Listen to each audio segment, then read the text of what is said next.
पूर्ण परमात्मा पाप कर्म दंड को भी काट सकता है। अभी तक जिस भी संत व महापुरुष से मिले उन्होंने यही बताया कि पाप कर्म फल भोगने से ही समाप्त होगा। वो प्रभु कौन है जो पाप कर्म को काट देता है, वो काल के बंधन से छुड़वा देता है। उसका क्या नाम है, पूजा की विधि क्या है? कृपया अवश्य सुनिए जगत गुरु तत्वदर्शी संत रामपाल जी महाराज के अमृत वचन।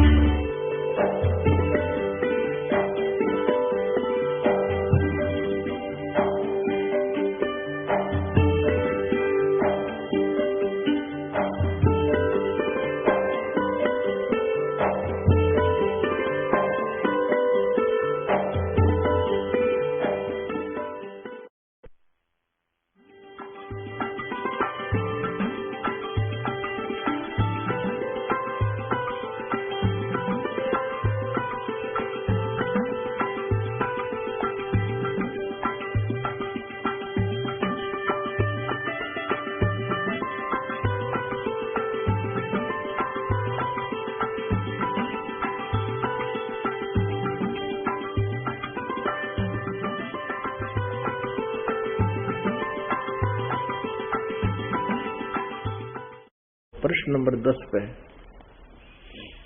अब उत्पत्ति 3 और 4 उत्पत्ति 3 ही चल रही है। आयत नंबर 20 में आदम ने अपनी पत्नी का नाम हव्वा रखा और जितने मनुष्य जीवित हैं उन सब की आदि माता हुई है। और यहोवा परमेश्वर ने आदम और उसकी पत्नी के लिए चमड़े के अंगरखे बनाकर उनको पहनाए। यानी भगवान उड़े खड़ा था, उनसे बात करे था, उनके कपड़े बनवाए, चमड़े के अंगरखे और उनकी पर आए तो निराकार की तरह गया। फिर यहोवा परमेश्वर ने कहा, मनुष्य भले बुरे का ज्ञान पाकर, देखना ध्यान से, यह है हम में से एक के समान हो गया। इससे सिद्ध है कि परमात्मा इनके हिसाब से वो देवता हैं और एक से अधिक हैं। फिर यहोवा परमेश्वर ने कहा, मनुष्य भले बुरे का ज्ञान पाकर हम में से एक के समान हो गया। इससे सिद्ध है कि एक से अधिक प्रभु हैं बाइबल में। इसलिए अब ऐसा न हो कि वह हाथ बढ़ाकर जीवन के फल, वृक्ष का फल तोड़ के खा ले और सदा जीवित रहे। आगे देखो,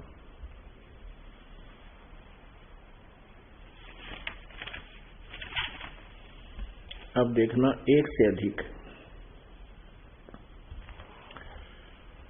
प्रश्न नंबर 23 पे और उत्पत्ति 16 में जब अब्राहम 99 वर्ष का हो गया तब यहोवा ने उसको दर्शन देकर कहा, बताओ निराकार की तो हो गया, दर्शन देकर कहा, मैं सर्वशक्तिमान ईश्वर हूं, मेरी उपस्थिति में चल और सिद्ध होता था।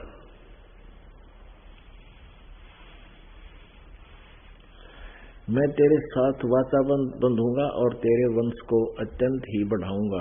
तब अब्राहम मुंह के बल गिरा और परमेश्वर से ये बातें करता गया, देख मेरी वाचा तेरे साथ बंधी रहेगी, इसलिए तू जातियों के समूह का मूल पिता हो जाएगा। आगे देखो, ये तो साकार हो गया सिद्ध। आगे दिखाते हैं,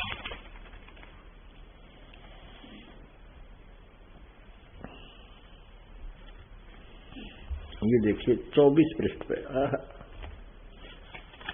अपनात्मा कति कंसेप्ट क्लियर हो जाएगा, परमात्मा कैसा है। यहां देखिएगा 24 पृष्ठ पे, इसमें 18 नंबर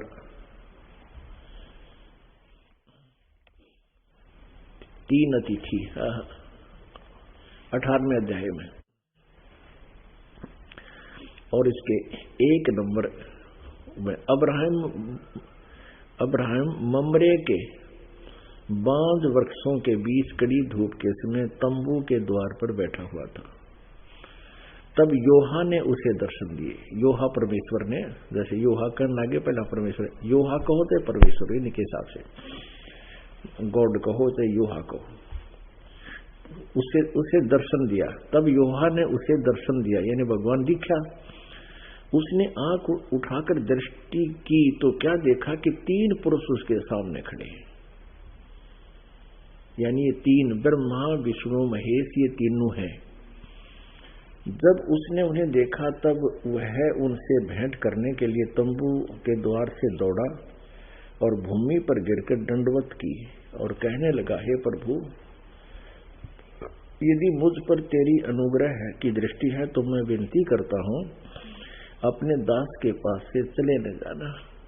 मैं थोड़ा सा जल लाता हूं और आप अपने पांव धोकर इस वृक्ष के नीचे विश्राम करें।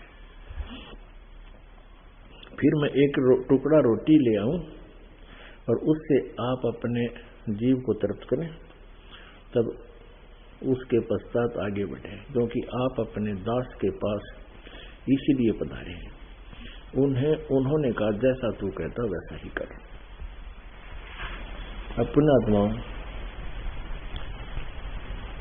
अब इस दास के सामने समस्या आ रही है कि मैं कहूं सारी सच्ची, और जिस भी धर्म के बारे में दास उनके सदग्रंथों के आधार से बताता है वह सारी बिंदुकें, रामपाल झूठ बोल रहा है तो आलोचना करता है। आलोचना कर रहा हूं मैं, ये तो कभी तुम्हारे ग्रंथ पढ़कर सुना रहा हूं। जिस चैप्टर को आज तक आप नहीं पढ़ सके, जिस विवरण को, वो दास आपके सामने रूबरू करा रहा है और वो स्पष्ट है। अब ये वहां से वो तीनों चलकर कहीं और गए। आगे देखो,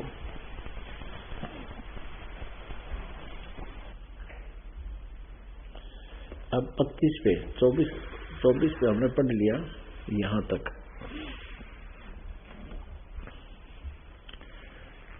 ये 25 पे आ गया।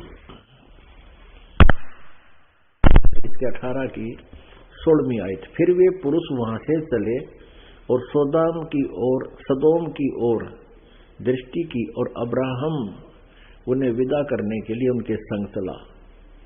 तब यूहा ने कहा, यह जो मैं करता हूं उसे क्या अब्राहम से छिपा रखूं? अब हमारा जो उद्देश्य वो लिखते हैं। फिर ये कहां चले गए? यहां आगे।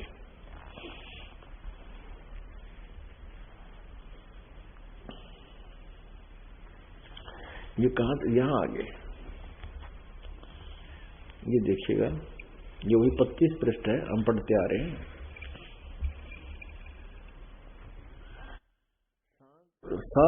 सांझ को वे दो दूत, एक तो कहीं और टूट गया, 2 दूत यानी 2 भगवान सदोम के पास आए और लूत सदोम के फाटक के पास बैठा था। उनको देखकर वह उनसे भेंट करने के लिए उठा और मुंह के बल झुककर दंडवत कहा, मेरे प्रभुओ, अपने दास के घर पधारिए और रात भर विश्राम कीजिए। अपने आत्मा,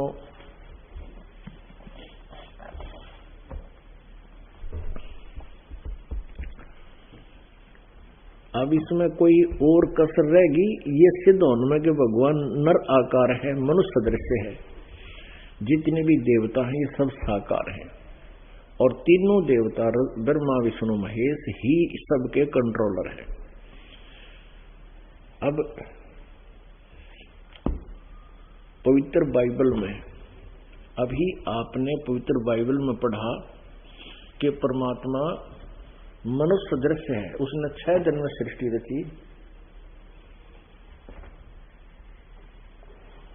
और 7वें दिन तख्त पर जा विराजा।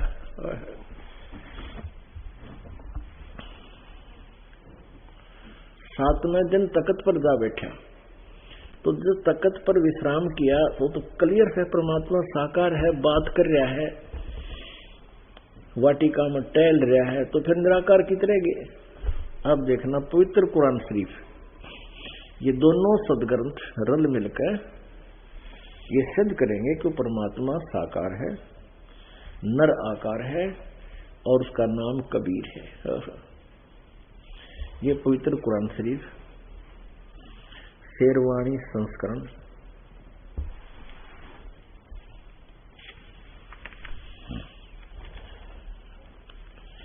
इसमें क्या लिखा है? यह वह किताब है, यह वह इल्हामी किताब है जिसमें कोई संदेह की गुंजाइश नहीं, जिसमें कोई संदेह नहीं। कुरान शरीफ मुतरजम है, इसका यहां देखो, इसका अर्थ ये है, तो इसे अनुवाद सटीपन शास्त्रीय अरबी पद्धति पर नागरी लिपि में शेरवानी संस्करण। प्रकाशक है लखनऊ किताबघर, मौसम बाग, सीतापुर रोड, लखनऊ।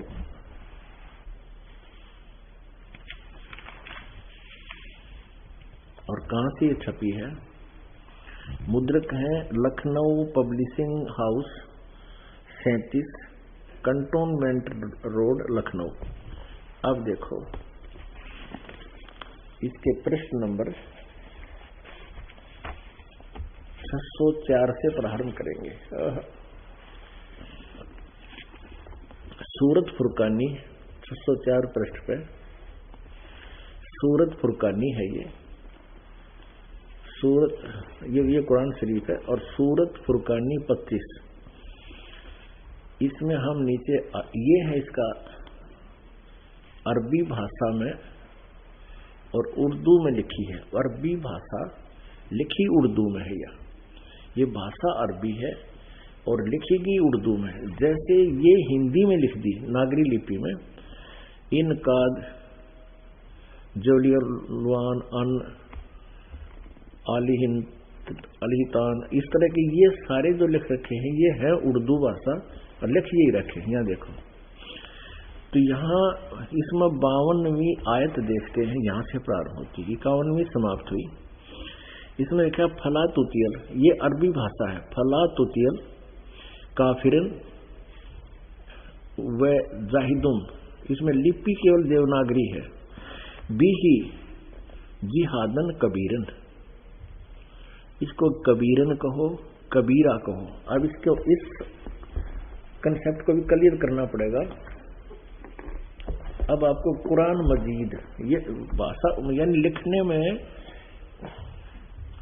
इसमें कुरान मजीद में और कुरान शरीफ में अक्षर का भी अंतर नहीं है, लेकिन अनुवादक ने अरबी भाषा से हिंदी नागरी में लिखते हुए उसको वो कैसे भी लिख सकते हैं, कबीरा, कबीरन। वो ये देखिए कुरान मजीद मुतरजम मैं अरबी मतन, ऑफिस प्रकाशक है ऑफिस बुक डिपो, 422 मटिया महल, जामा मस्जिद, दिल्ली 6। ये देखिएगा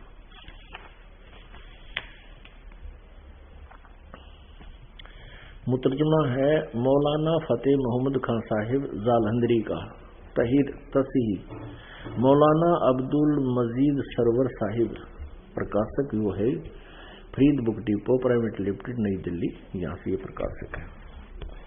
इसका देखिएगा वही सूरत फुरकानी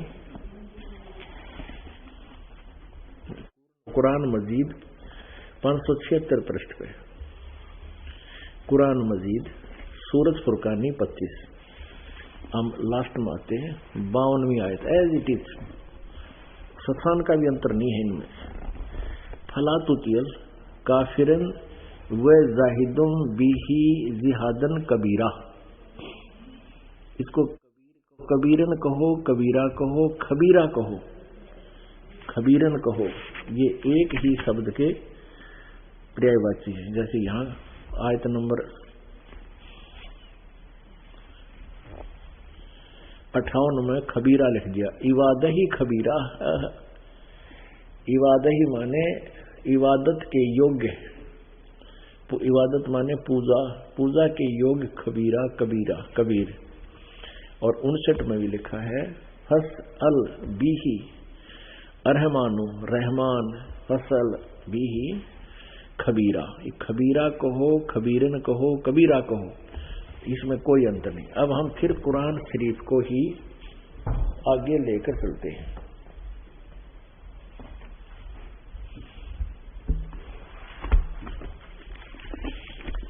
ये देखिएगा पवित्र कुरान शरीफ, रूपांतरकार है नंद कुमार अवस्थी, और ये वही है कुरान शरीफ। यह वह इल्हामी किताब है, यह वह किताब है जिसमें संदेह की कोई गुंजाइश नहीं, और ये सारा वही है। अब हम इसको फिर वहीं आते हैं, प्रश्न नंबर 604 पे, आयत नंबर 52 में। ये देखिएगा, ये सूरत फुरकानी है 25। फला तुतियल काफिरन व जाहिदुम बिही जिहादन कबीरन, ये 52 नंबर आयत है। न कबीरन कहो से कबीरा कहो से कबीर कहो। अब यह इन्होंने अनुवाद भी किया है, यह 51 समाप्ति 52 में इन्होंने अनुवाद भी किया हिंदी में। तो ए पैगंबर यानी कुरान शरीफ का ज्ञान देने वाला अल्लाह, जिसको पूरा मुसलमान धर्म अपना भगवान मानता है, वो अपने पैगंबर हजरत मोहम्मद को आदेश दे रहा है। तो ए पैगंबर तुम काफिरों का कहा न मानना, और इस कुरान की दलीलों से जो मैं तुझे आदेश दे रहा हूं, उनका सामना बड़े जोर से करो। इन्होंने कबीर का अर्थ बड़ा कर दिया,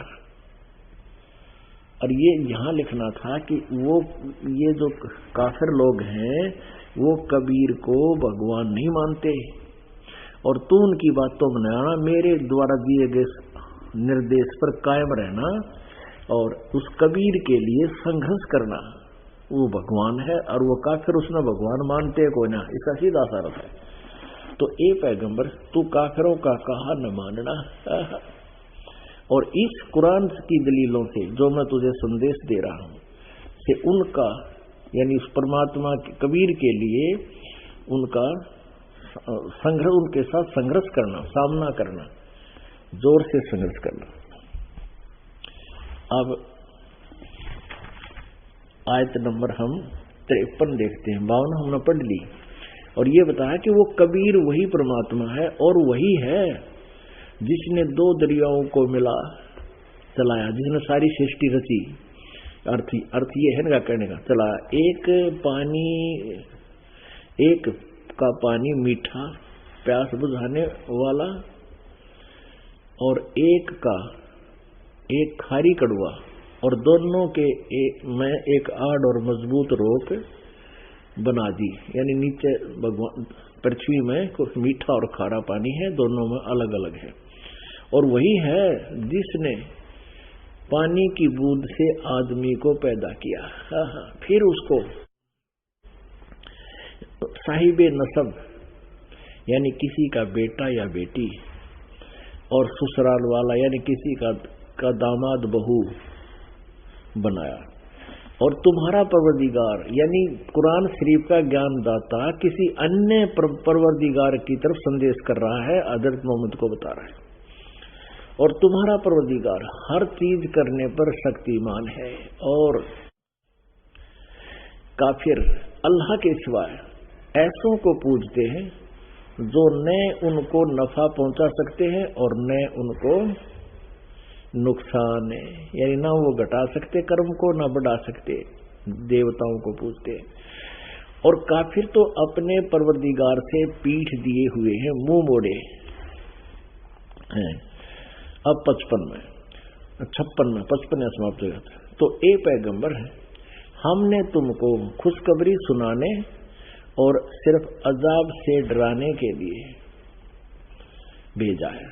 अब 57 में इन लोगों से कहो कि मैं तुमसे इस अल्लाह के हुक्म पर कुछ मजदूरी नहीं मांगता, हाँ जो चाहे अपने परवरदिगार तक पहुंचने की राह इख्तियार कर ले। अब 58 में और ए पैगंबर उस जिंदा पे हजरत मोहम्मद जी को पूर्ण परमात्मा कबीर जी जिंदा महात्मा के रूप में मिले थे। तो यहाँ कहा कि वो तुझे मिला था जिंदा महात्मा के रूप, उस जिंदा पर, इसमें का अर्थ चैतन्य कर दिया, उस जिंदा पर भरोसा रखो जो कभी मरने वाला नहीं है, यानी अमर, और उसकी तारीफ, और तारीफ के साथ उसकी पाकी बयान करते रहो। यानी गीत, कुरान शरीफ के ज्ञान देने वाले अल्लाह, जो पूरा मुसलमान समाज ये मानता है कि हमारे भगवान ने कुरान शरीफ का ज्ञान दिया, वो अल्लाह कह रहा है किसी और भगवान के लिए पाकी बयान करते, वो अपने बंदों के गुनाहों से काफी खबरदार है। यहाँ इन्होंने इस खबीरा का 58वीं हम पढ़ रहे हैं ना, इस खबीरा का इवादही खबीरा, वो पूजा के योग्य कबीरा है, कबीर है परमात्मा, इसका अर्थ इन्होंने काफी कर दिया, बहुत कर दिया। यहाँ देखो, वह गुनाहों से वह काफी खबरदार है, काफी कर दिया। यहाँ लिखना था वो कबीर नामक परमात्मा, वो कबीर नामक परमात्मा अपने भक्तों के उस जिंदा पर भरोसा रखो जो कभी मरने वाला नहीं है, वो अविनाशी है वास्तव में, और तारीफ के साथ उसकी पाकी बयान करते रहो, और अपने बंदों के गुनाहों से, यानी वो सब पाप नाशक है, पापों का नाश कर देता है, गुनाहों का, अपराधों का नाश कर देता है, और वह कबीर अल्लाह है, वो खूब जानता है आपके अपने भक्तों के बारे में, उनके ऊपर क्या आपत्ति है आने वाली है। 59 में कमाल कर दिया, जिसने आसमानों और जमीन और जो कुछ उनके बीच में है सबको 6 दिन में पैदा किया, और फिर तकत पर जा विराजा, वह अल्लाह बड़ा, यहां लिखना था वो अल्लाह कबीर, यहां देखो रहमान है, यहाँ 59 में जो खबीर शब्द है, अरहमानू यानी रहमान, फसल भी ही खबीरन, यहाँ खबीरा कहो खबीरन कहो एक ही है, तो इसका अर्थ बड़ा बड़ा कर दिया इन्होंने।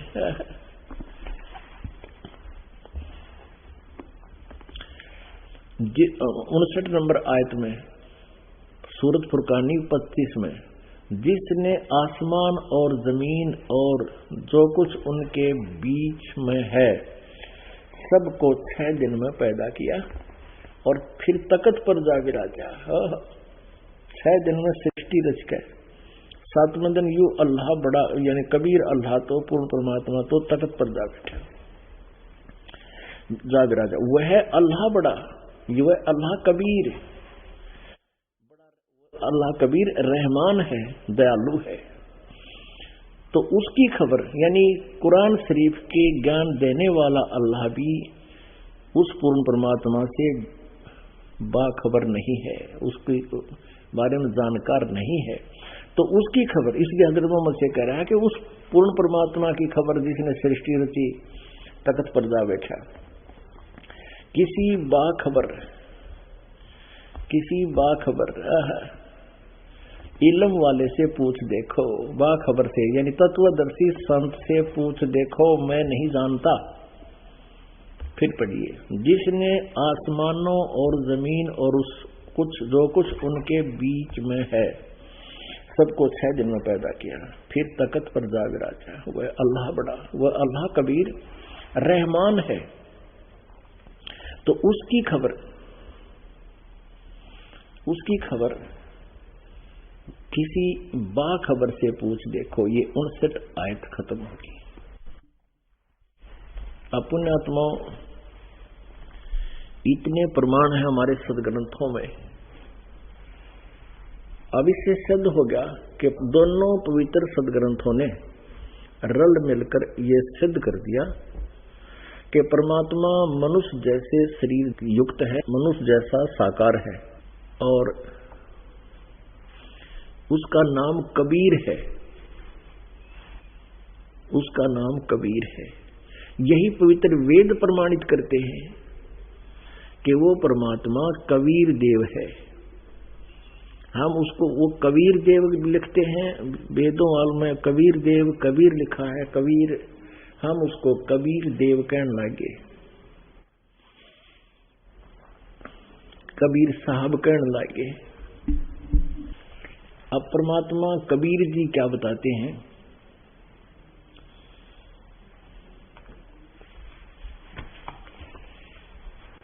गरीबदास साहिब जी ने कबीर परमेश्वर जी की लीला अपनी अमृतवाणी में लिपिबद्ध की है। मोहम्मद बोध सुनो ब्रह्मज्ञानी, शंकर द्वीप आए धुन ध्यानी। लोक दीप को हम ले गयो, इच्छा रूपी वहां नहीं रहो। उल्ट मोहम्मद महल पठाया, गुज बीरज एक कलमा लाया।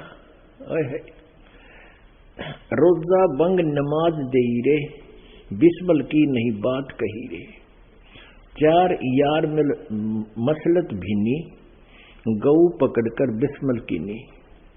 तब हम मोहम्मद याद किया रे, शब्द स्वरूपी हम बेग गया रे। मुई गऊ हम बेग जवाई, तब मोहम्मद का निश्चय आई। तुम सत कबीर अल्लाह दरवेशा, मनी मोमन मोहम्मद का गया अंदेशा। दास गरीब अनाहद थीरम, बजलो सतनाम और सत कबीरम।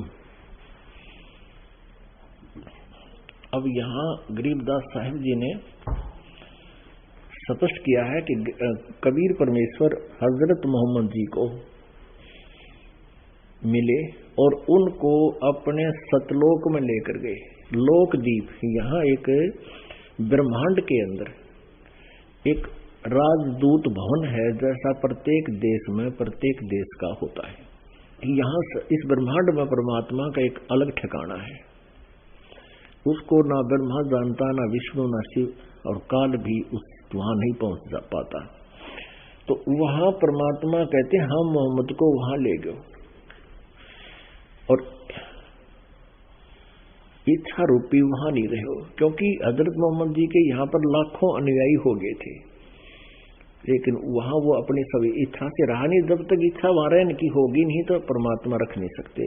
कहते हैं उल्ट मोहम्मद महल पठाया,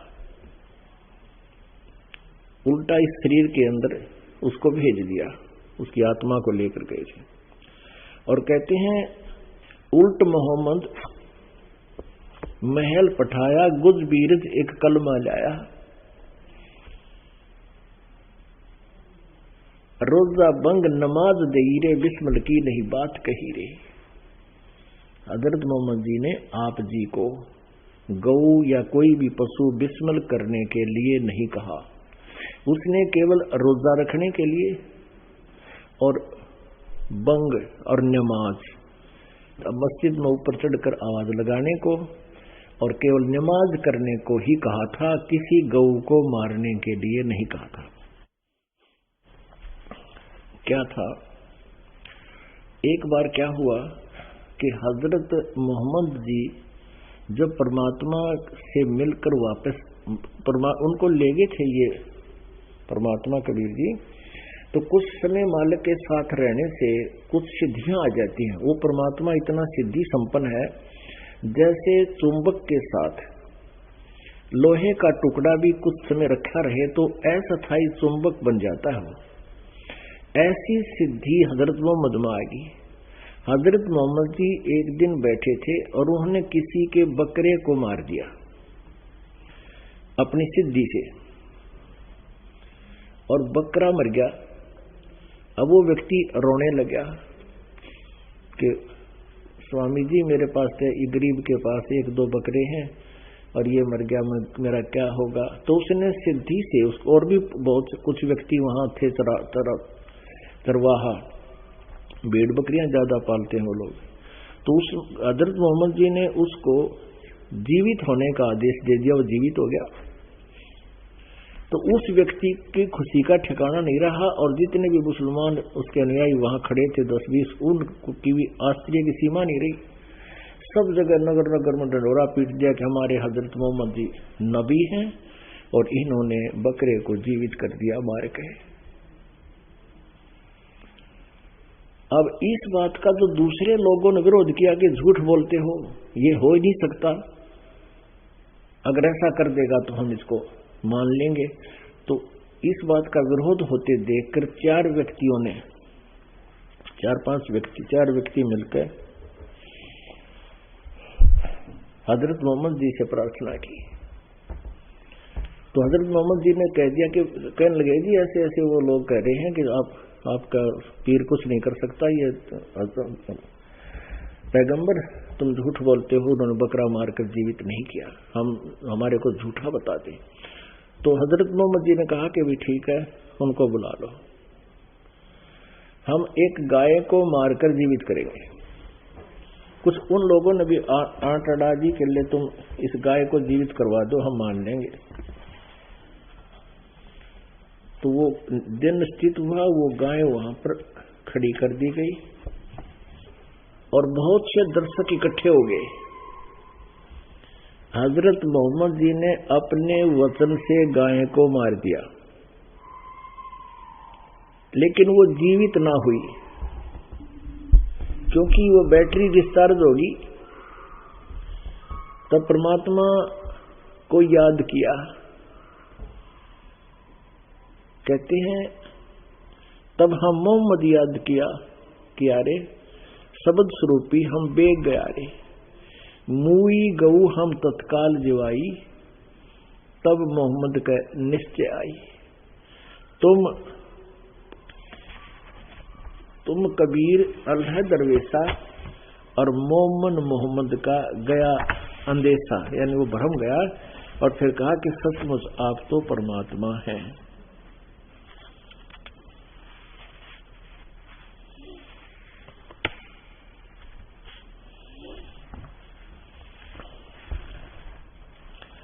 चार यार मिल मसलत की नी, गऊ पकड़कर बिस्मिल की नी, तब हम मोहम्मद याद किया रे। हाँ, ये दो समय ऐसा हुआ। एक बार तो हजरत मोहम्मद जी ने स्वयं वतन से मारकर जीवित की, तभी यही सतीथि उनके साथ हो गई थी। तो क्या कहते हैं, मारी गऊ शब्द के तीरम, ऐसे होते मोहम्मद पीरम, और शब्द फेर जवाई, ऐसे पीर मोहम्मद भाई, जिन्होंने अंसा रखा गोश्त नहीं बाख्या, ऐसे पीर मोहम्मद भाई। अब क्या बताते हैं कि जब वो गाय जीवित की, परमात्मा उनको जिंदा महात्मा के रूप में गए और कहते हैं हमने फिर वो गाय जीवित की, लेकिन उस समय में परमात्मा कह रहे हैं हजरत मोहम्मद जी के अतिरिक्त किसी को दिखाई नहीं दे रहा था। वो जीवित मैंने की और दर्शक ये मान रहे थे कि हजरत मोहम्मद जी ने जीवित की, लेकिन हजरत मोहम्मद जी को पता लग गया था कि ये मेरी ताकत से बाहर की बात थी। तो क्या बताते हैं, कबीर साहब भी कहते हैं कि नबी मोहम्मद नमस्कार है, राम रसूल कहाया, 1,80,000 को सौगंध जिन ही कर चलाया। अरस कुर्स पर अल्लाह तकत है, और उसके कुर्स पर यानी आसमान के अंतिम छोर पर अल्लाह तकत है। अरस कुर्स पर अल्लाह तकत है, उस परमात्मा का तख्त है, और खालिक बिन नहीं खाली, उस परमात्मा की दृष्टि से कोई भी जीव बाहर नहीं है। और वो पैगंबर पाक पुरुष थे साहिब के अब्दाली, कहते वो महात्मा जो पैगंबर थे हजरत मोहम्मद जैसे, वो तो एक पुण्य आत्माएं थी, पाक आत्मा थी, पवित्र आत्माएं थी, और परमात्मा के कृपा पात्र थे। फिर क्या बताते हैं कि अर्श कुर्स पर अल्लाह तकत है, खालिक बिन नहीं खाली, वह पैगंबर पाक पुरुष थे साहिब के अब्दाली। और 1,80,000 को सौगंध जिन ही कर चलाया कि हजरत मोहम्मद जी के उस समय जब उनकी मृत्यु हुई 1,80,000 अनुयायी बन गए थे। तो यहां ये प्रमाणित करना चाहते हैं कि उन पुण्यात्माओं ने, मुसलमानों ने कभी मांस छुआ तक नहीं, और आज तुमने ऐसा कर दिया कि मांस नहीं खाते हो तो मुसलमान नहीं, एक तरह के तो वही है। अब इस मुसलमान धर्म के उत्थान को लगभग 1400 वर्ष हो गए, तो इसमें तो ये बुराई घर कर जाना एक स्वाभाविक बात है। अब ये सिख धर्म इसको लगभग 500 वर्ष हुए हैं, 450 वर्ष बल्कि, सिख धर्म के उत्थान को। वैसे तो ये कबीर साहिब के पैरेलल ही नानक साहिब जी समांतर थे, वो उनके समांतर हुए हैं, फिर 600 वर्ष ला लो। और अब इसमें सिख धर्म में मांस ऐसे खाते जैसे गाजर मूली खाया करते हैं, और ये भी कुछ दिन में कहने लग जाएंगे हमारे गुरुजी भी खाते थे, वो तो महापुरुष ऐसे थे छुआ भी नहीं करते मांस शराब तम्बाकू, उनके लिए तो बहुत विष के तुल था। और अपने अनुयायियों को वो सिख धर्म के गुरु कभी अलाउड नहीं करते थे। और आज देख लो वहां कितनी बिजली गिर गई। तो पुण्यात्माओं, इसी प्रकार ये मुसलमान धर्म के अंदर मांस खाने की जो परंपरा है बिल्कुल गलत है। हमारे बच्चा ने कोई खान लग गए तो कैसा लगे हमको। इसलिए परमेश्वर कबीर जी कहा करते थे कि भी मांस खाना महापाप है। तो गरीबदास साहिब जी उन्हीं के द्वारा बताए गए ज्ञान को आगे अपनी अमृतवाणी में चित्रित करें। नहीं है दारम दारा वहां तो नहीं है दारम दारा, नहीं है दारम दारा वहां तो नहीं है दारम दारा। उस दरगाह में धर्म राय है, उस दरगाह में एक धर्म राज है, न्यायाधीश है, लेखा लेगा सारा, वहां तो नहीं है दारम दारा, नहीं है दारम दारा, वहां तो नहीं है दारम दारा। मुल्ला को के बंग सुनावे, मुल्ला को के बंग सुनावे, ना बैरा करतारा, वहां तो नहीं है दारम दारा, नहीं है दारम दारा, वहां तो। तीसों रोजे खून करत हो, तीसों रोजे खून करत हो, क्यों कर हो दीदारा, वहां तो नहीं है दारम दारा, नहीं है दारम दारा, वहां तो नहीं है दारम दारा। मूल गवाए चले हो काजी, मूल गवाए चले हो काजी, भर लिया घोर अंगारा, वहां तो नहीं है दारम दारा, नहीं है दारम दारा, वहां तो नहीं है दारम दारा। बहुत जल बूढ़ गए हो भाई, बहुत जल डूब गए हो भाई, थारा कीजिएगा मुंह काला, वहां तो नहीं है दारम दारा, नहीं है दारम दारा, वहां तो नहीं है दारम दारा। वेद पढ़े पर भेद न जाने, वेद पढ़े पर भेद न जाने, ये बातें पुराण 18, वहां तो नहीं है दारम दारा, नहीं है दारम दारा, वहां तो नहीं है दारम दारा। अब कबीर परमेश्वर जी मुसलमानों के मुल्ला और काजियों को समझा रहे हैं कि तुम जो मार्ग अपना रहे हो ये अपने सदग्रंथों से विपरीत है। अब हिंदुओं के पांडवों को, ब्राह्मणों को धमका रहे हैं, समझा रहे हैं। वेद पढ़े पर भेद न जाने, वेद पढ़े पर भेद न जाने, ये बातें पुराण 18, वहां तो नहीं है दारम दारा, नहीं है दारम दारा, वहां तो नहीं है दारम दारा। जड़ को अंधरा पान खवावे, पत्थर की मूर्ति का आगे फूल पत्ते चढ़ावे, तुलसी के पत्ते। जड़ को अंधरा पान खवावे, और भूल गया सृजनहारा, वहां तो नहीं है दारम दारा, नहीं है दारम दारा, वहां तो नहीं है दारम दारा।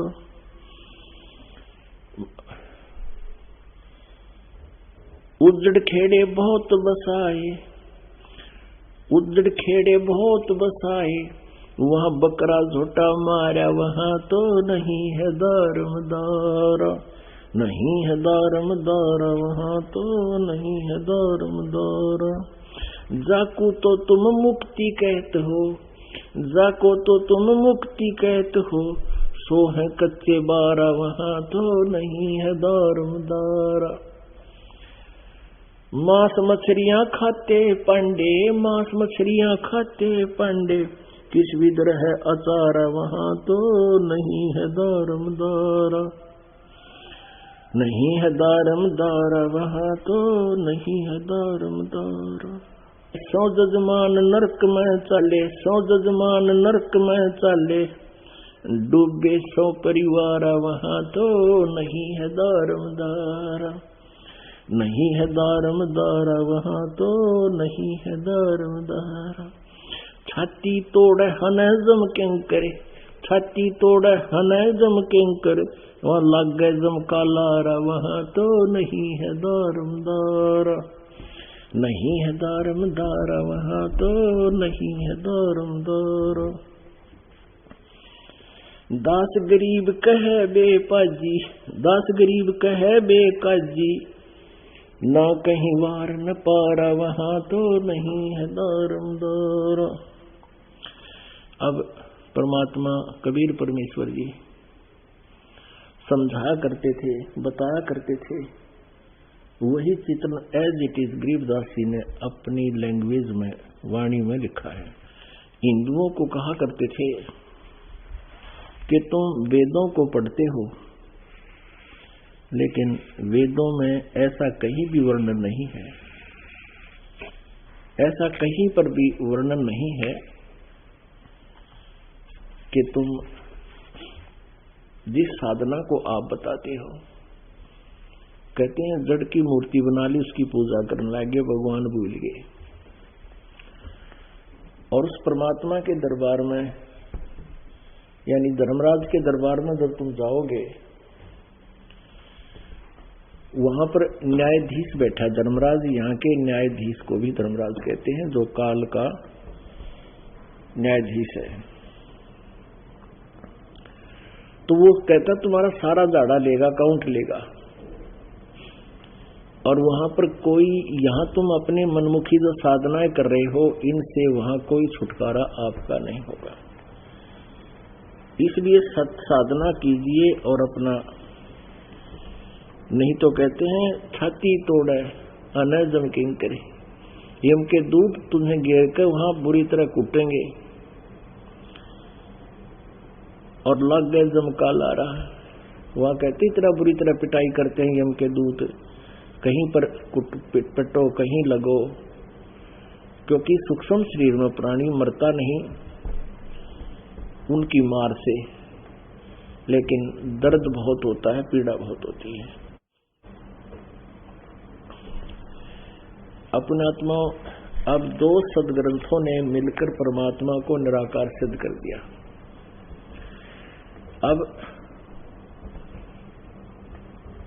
जैसे एक पवित्र सदग्रंथ है गुरु ग्रंथ साहिब, परमेश्वर पूर्ण ब्रह्म, परम अक्षर ब्रह्म, कबीर देव, कबीर साहब, वही काशी वाला धानक दुलाहा,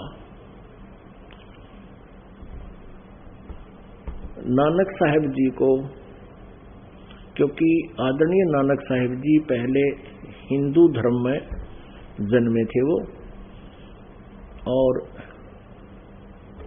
श्री कालूराम मेहता खत्री के घर जन्म था, और ब्रजलाल पांडे से वो नानक साहिब जी गीता पढ़ा करते थे, और उसी आधार से वो भगवान का जैसा ज्ञान उन्होंने सुन रखा था वैसे ही वो फाइनल मानते थे। तो परमेश्वर कबीर देव जी जब नानक साहिब जी सुल्तानपुर शहर में अपनी बहन नानकी के घर पर के वहां रह रहा था, और उसके यानी बहनोई ने, जो कि सुल्तानपुर शहर के नवाब का के वहां अच्छा जानकार था, वहां उनके अधिकारी था, तो उसने ही नानक साहिब को नौकर लगवा रखा था मोदी खाने में, खजाने में। तो प्रतिदिन बेई, वहां सुल्तानपुर शहर के साथ से एक बेई दरिया बहती है। प्रतिदिन गर्मियों के दिन थे, प्रतिदिन स्नान करने के लिए नानक जी और अन्य ग्रामीण उस दरिया पर स्नान करने के लिए जाया करते थे। वहां परमेश्वर मिले थे कबीर देव जी जिंदा महात्मा के रूप में, काशी से अंतर्ध्यान होकर वहां प्रगट हुए लाहौर में जाके।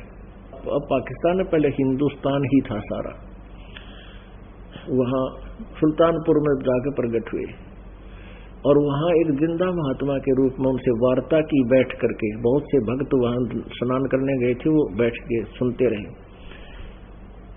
तो नानक साहब जी से बहुत से प्रश्न उत्तर किए। फिर नानक साहब जी स्नान करने के लिए ने जो ही डुबकी लगाई, परमात्मा ने अंतर्ध्यान किया उनको और सचखंड लेकर के। वहां दर्शकों ने जो स्नान करने गए हुए थे उन्होंने सोचा नानक जी मर गए, डूब गए, और सब जगह हाहाकार मच गया।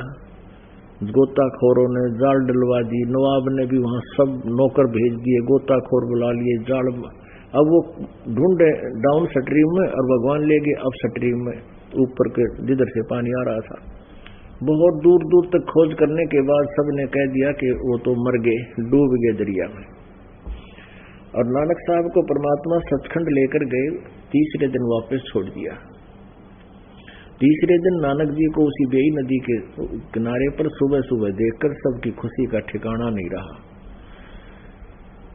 और नानक साहब जी वापस आए, मोदी खाने में गए और सब खजाने को लौटा दिया। 13 से आगे गिरा, नहीं 13 पता लग गया कि तो नकली सांग है यहाँ पर।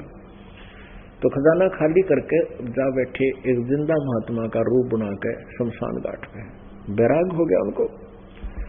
पीछे से पता चला नवाब को कि आपके सेवक ने आपके मोदी खाने को खत्म कर दिया, लौटा दिया।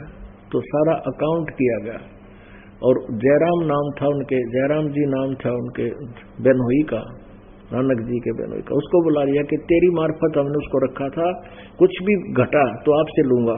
नवाब ने कह दिया था जयराम जी को, वो उनका साक्षी था, यानी वहां पर जमानती था।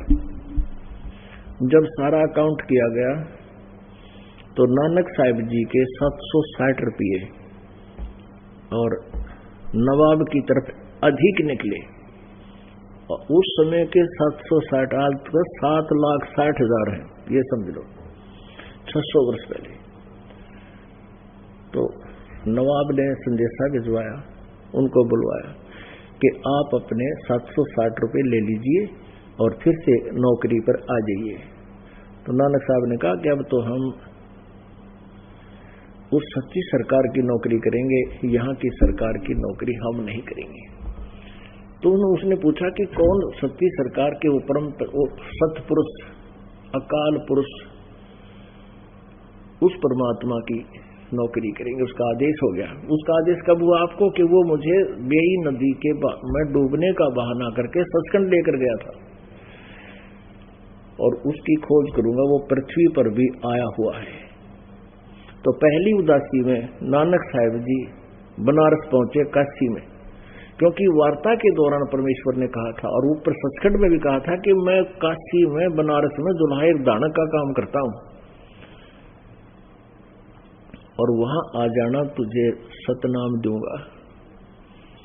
तो नानक साहब जी वहां पहुंचे, देखा जो सतलोक में लेके गया था वो प्रभु, वही उसी रूप में वही परमात्मा जुल्हे का धानक का काम कर रहा है, खड्डी में बैठ के कपड़ा बुन रहा है। तब नानक साहब जी ने आंखों देखा, कहा था भाई सूरत मलुक की वेश, ए ठगवाड़ा ठगी देश, खरा सियाणा भोता बार, ये धानक रूप रहा करतार। अब वो धानक रूप रहा करतार है। अब सबको वहां शोर आत्मा से रो रहे हैं, आवाज लगा रहे हैं कि आ जाओ लोगों, देखो ये धानक रूप रहा करतार, ये बैठा भगवान, ये सतपुरुष है, सचखंड में मुझे लेकर गया था। अब परमात्मा को पता था कि इस भोले आदमी की कोई नहीं माने। अब क्या बताते हैं, जो देखेगा मेरे धाम को सो जानत है मुझ, कह कबीर तो से कहूं सुन गायत्री गुज। कि जो मेरे सतलोक में मुझे मेरे उसके ऊपर के लोक को ओवरऑल कंट्रोलर के रूप में मुझे देख लेगा, वो मुझे भगवान मानेगा और तो मजाक उड़ावेंगे। तो ये वाणी जो नानक साहिब की वाणी है, एक स्वान दुई स्वानी नाल बलकई बुकाए सदा बियाल हाई सूरत मुल्क की वेश ए ठगवाड़ा ठगी देश खरा सियाना बोता वार। ये धानक रूप रहा करता। ये 24 नंबर पृष्ठ पे श्री गुरु ग्रंथ साहिब में अंकित है कि धानक रूप रहा करतार। तो पुण्यात्माओं, इन तीनों पवित्र धर्मों के पवित्र सदग्रंथों ने यह सिद्ध कर दिया कि कबीर इज गॉड, और वो साकार है, मनुष्य सदृश है, सचखंड सतलोक में रहता है। और पवित्र वेदों ने यही सिद्ध किया। अभी दिखाते हैं। अब देखिएगा ऋग्वेद मंडल नंबर 9 सूक्त नंबर 86। ऋग्वेद मंडल नंबर 9 और 9 और 10 इकट्ठे जल्द किए। महर्षि दान सरस्वती।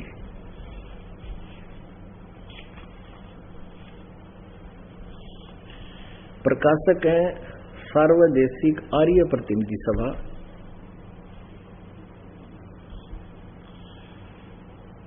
महर्षि दान भवन रामला मैदान नई दिल्ली। इतने फोन और फैक्स नंबर रहेंगे। ऋग्वेद आर्य भाषा भाष्य महर्षि दान सरस्वती कृत। मुद्रक के press offset printers 1510 Pataudi house Daryaganj नई दिल्ली। ये इनके फोन और फैक्स नंबर है। इसमें देखिएगा ऋग्वेद मंडल नंबर 9 सूक्त नंबर 86 और मंत्र नंबर 26 में यज्ञ करने वाले यजमानों यानी भक्तों के लिए, यज्ञ माने धार्मिक अनुष्ठान करने वाले यजमानों यानी भक्तों के लिए परमात्मा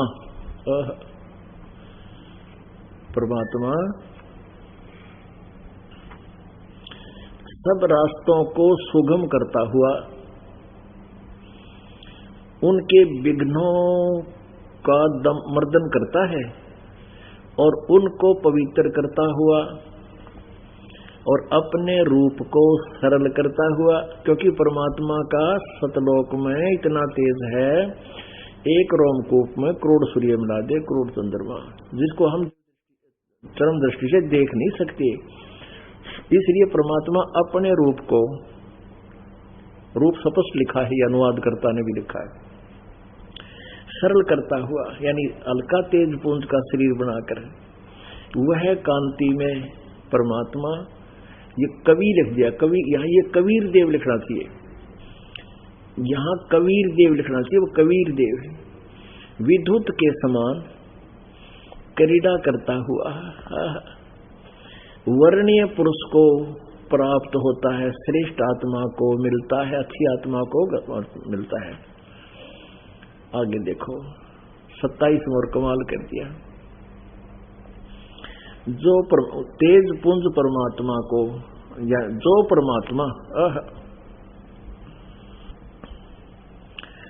परमात्मा ध्रुवलोक के तीसरे पृष्ठ पर विराजमान है, जो वहां पर बैठा है, वही पवित्र बाइबल में, पवित्र कुरान शरीफ ने कहा कि वो 6 दिन में सृष्टि रच कर तकत प्रजा विराजा, वहां विराजमान है, प्रकाश रूप है। अच्छा, अब हम आते हैं ऋग्वेद मंडल नंबर 9 सूक्त नंबर 82 में।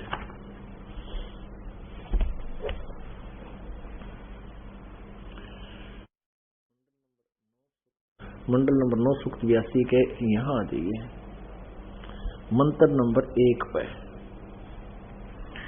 जो सर्व उत्पादक प्रभु यानी सबकी सृष्टि करने वाला, रचना करने वाला परमात्मा प्रकाश रूप, ये प्रकाश रूप लिखे बल्कि लिखना तेजो में शरीर युक्त, प्रकाश रूप सद्गुणों की वृष्टि करने वाला, पापों के हरण करने वाला है। वह राजेव, राजा के समान। देखो ये इनका अनुवाद राजा के, ये तो 269 पे और 270 पे अनुवाद किया इसका। राजा के समान, ये 270 पे, राजा के समान दर्शनीय है, देखण जोगा है, साकार है। और वह पृथ्वी आदि लोकांतरों के चारों ओर शब्दमान हो रहा है। वह वर्णीय पुरुष को जो दृढ़ भक्त है उसको पवित्र करता हुआ प्राप्त होता है, उसको मिलता है आके। जिस प्रकार विद्युत सन्हे वाले स्थानों को आधार बनाकर प्राप्त होता है, जैसे बिजली गिरती है अपने गिरने वाले स्थान पर, जैसे बिजली काशी की कोई थारी हो वर्षा के दिनों में, तो हमारे माता दादी कहा करती थी ताई कि इनको उठा लाओ नहीं तो बिजली पड़ जाएगी, यानी उस धातु पर उसको अट्रैक्शन होता है। तो ऐसे वो परमात्मा उन्हीं व्यक्तियों को मिलता है जिनको मिलने से वो अपना आगे ज्ञान प्रचार करा सकता है। अच्छा, अब देखना 2 नंबर पे, हे परमात्मन, उपदेश करने की इच्छा से आप महापुरुषों को प्राप्त होते हो और आप अत्यंत गतिशील पदार्थ के समान हमारे आध्यात्मिक यज्ञ को प्राप्त होते हैं। आप यह लिख दिया कबीर हैं, आप कबीर देव हैं, आप कबीर देव हैं, या कबीर, इन्होंने इसको कवि का अर्थ कर दिया कबीर देव। देख, जैसे शुद्ध स्वरूप है, यानी बहुत अच्छे साकार है, हमारे पापों को दूर करके हे अमर परमात्मा सोम आप हमको सुख दें। अब देखो पुण्यात्माओं, ये सिद्ध हो गया कि परमात्मा साकार है, सशरीर है, देखने जोगा दर्शनीय है, और वो ऊपर धूलोक के यानी उस तेजों में सतलोक के तीसरे पृष्ठ पर विराजमान है, यानी ऊपर की सतह पर अर्श कुर्स पर सफेद गुम्मट है, जहां सतगुरु, जहां परमेश्वर का डेरा, और वहां से गति करके चलकर आता है, अत्यंत गतिशील पदार्थ की तरह वहां से चलकर आता है, और फिर दर्शनीय यानी उन दृढ़ भक्तों को मिलते हैं। वो कबीर देव है। अब जैसे ये यजुर्वेद है, ये देखना यजुर्वेद, ये यजुर्वेद है और महर्षि दानव सरस्वती द्वारा अनुवादित है। ये इसका लेखक नहीं है, वो वेदों का केवल अनुवाद करता है। ये देखिएगा, प्रकाशक है सार्वदेशिक आर्य प्रतिनिधि सभा 2/5 महर्षि दानव भवन, रांडला मैदान, नई दिल्ली। यजुर्वेद आर्य भाषा भाष्य संपूर्ण 40 अध्याय महर्षि दानव सरस्वती कृत। मुद्रक Prince offset printers 1510 Pataudi house Daryaganj नई दिल्ली। फोन नंबर इतना ही चले। अब इसके 36वें अध्याय में, इसके 36वें अध्याय में आप देखिएगा, ये 36वां अध्याय है। अत 6 मैंने 36वां अध्याय आरंभ। इसमें लिखा है कि ऋषम वाचम परपधे मनो यजु परपदे। अब यहां यजु शब्द लिखा, इसका 2 अपसर्ग लगा रखे बस। अब अनुवाद करता जब बुद्धिमान होगा उसको लिखना पड़ेगा, इसलिए यजुर्वेद के विषय में जानकारी है। यदि यजु का अर्थ कर दे कुछ और ही, जैसे उन्होंने कवि का अर्थ सर्वज्ञ कर दिया, मेधावी कर दिया, तो लेकिन वो यहाँ यजु का अर्थ कुछ और कर दे तो यजुर्वेद को कैसे पहचानेंगे। यजुर्वेद अध्याय नंबर 36 का मंत्र 1 है यो। और यहाँ देखिए स्वामी दानव जी ने इसका अनुवाद बिल्कुल जैसे करना चाहिए, मतलब अर्थ यही किया यजु का, और तो बाकी बात की बातें। यजु का अर्थ लिख दिया यजुर्वेद को। यजुर्वेद लिखना पड़ा और चाहिए था। अगर यहां लिख दें, इसका अनुवाद कर दें, यजु का अर्थ है यज्ञ सतुतियां, यजु माने कि यजु यज्ञ सतुतियां जिसके अंदर हों, लेकिन वो पुस्तक लिखना पड़ेगा कि वो यजुर्वेद है। अगर हम यजु भी बोले, इसको यजुर भी बोले तो भी यजुर्वेद का बोध होगा।